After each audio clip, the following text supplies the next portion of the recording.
Մենք հիմա գտնվում ենք Նյուրնբերգյան դատարանի առջև, որտեղ 1920 արայք որդիվներ 22 թվականին Սողոմոն Թելյանյանին դատում էին եւ աշխարհում առաջի դեպքն է, որ մարդասպանին ազատ են արձակում, որովհետեւ նա մարդ է սպանել, բայց նա մարդասպան չէ։ Եվ այս շենքում է տեղի ունեցել այդ հրաշալի դատավորությունը։ Մեկը կհայտնվի Սողոմոն Թելյանի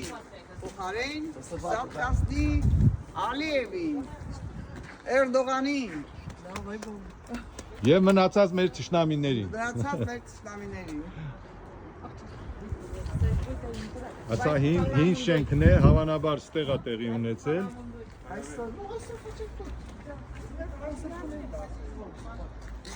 Վերջ։ Կեցե Սողոմոն Թելյանը, ով որ մի իրան։